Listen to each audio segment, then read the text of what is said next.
Alright, so right now what I've done is I have peeled 6 pounds of apples, and I am cutting them off of the core and dicing them a little bit into chunks so that when it comes time to puree them, it is a little bit easier on the blender. And I am feeding my auntie's chickens at the same time. Okay, so now that I have all of those apples, I actually ended up only doing 6 pounds for now. I put them in a pot, and I put about 1 inch of water in the bottom, just enough so that the apples won't burn as they're cooking. You can see they're at a little bit medium-high right now, and I'm gonna let these boil down. Make sure to keep stirring every 5 to 10 minutes, and let's see how it breaks down. Alrighty, so it has been about 20 minutes of these apples cooking on the stove. You can tell that they are now boiling. And when I'm stirring them, you can see them already kind of mashing up on their own. These are doing great. I'll probably let them cook down for another 10 or so minutes, and then I'm gonna get out my potato masher, and I'm just gonna start mashing them like that. Really, this spoon might work too.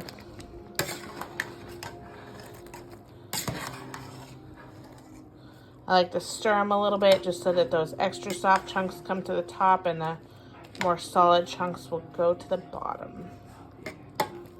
It smells like applesauce. I know that's kind of a silly thing to say, but it does smell amazing. And you can totally add cinnamon or other spices that you like in your applesauce. We try to avoid sugar as much as possible, so we're not adding any sugar added or anything, but you're more than welcome to. Alrighty, so I could not find my potato masher for some reason. So I decided to go the easier route, which is use a handy dandy blender.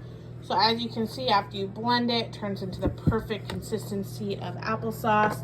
This is before, and if your apples are cooked properly, it'll take about 5 seconds.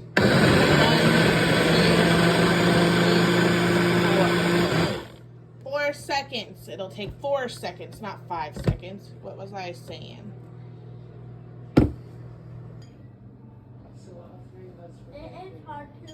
Alrighty, so the next step in this applesauce process is we are sterilizing our jars, lids, and then after they're clean and hot soapy water, then we're going to put them in the water and let them get up to temperature.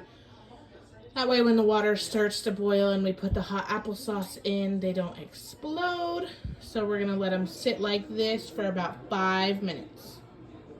Alrighty, so unfortunately we did only get 4.5 pints of applesauce for the 6 pounds of apples. I did go ahead and just throw the extra half pint in a bowl for the kiddos to go with dinner tonight. So I went ahead and turned this up toward high, and I'm going to see if that is high enough to get it to a boil. Once it's boiling, then you're going to go ahead and water bath it for 15 minutes. But make sure that 15-minute timer isn't started until it's boiling.